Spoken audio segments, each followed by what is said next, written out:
Hormuz से Oman की खाड़ी तक टकराव अब और खतरनाक मोड़ लेता दिख रहा है। अमेरिका ने ईरान के जहाज को कब्जे में लेकर बड़ा संदेश दिया है, तो वहीं ईरान ने इसे समुद्री डकैती बताते हुए सीधा जवाब देने की चेतावनी दे दी है।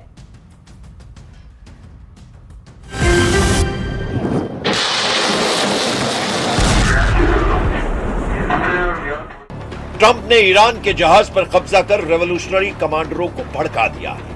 अमेरिका ने ओमान की खाड़ी में ईरान के तौस्का जहाज को पकड़ रखा है। इससे भड़के ईरान ने ट्रंप की फोर्स को समुद्री डकैत कह दिया है, जबकि ईरान के जहाज को कब्जे में लेने के पीछे अमेरिका के अपने तर्क हैं। अमेरिका का कहना है कि ईरान के तौस्का जहाज पर अमेरिका ने प्रतिबंध लगाया हुआ है। अमेरिकी सेना के मुताबिक जहाज कथित तौर पर डुअल यूज सामान ले जा रहा था, यानी ऐसा सामान जो इंडस्ट्रियल के साथ साथ मिलिट्री इस्तेमाल में भी आ सकता है।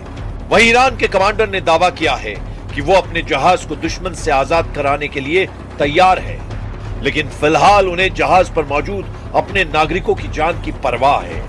जैसे ही उनकी सलामती की गारंटी मिलेगी, तो उसका जहाज से अमेरिका को मार भगाने की धमकी दी गई है।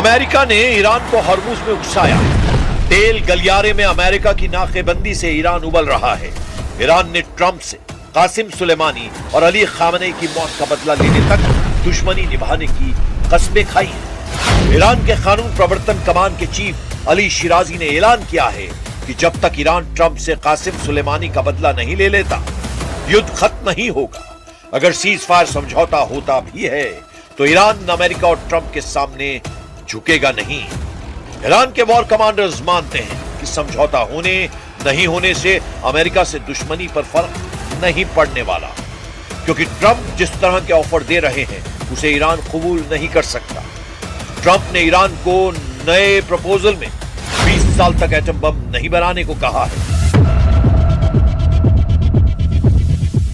इसके बदले वो 20 साल तक ईरान पर कोई हमला नहीं करेंगे।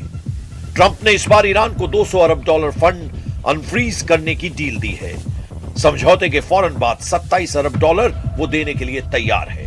इतना ही नहीं, ट्रंप ईरान को ऊर्जा जरूरत के लिए यूरेनियम रखने की इजाजत भी देने के लिए राजी है।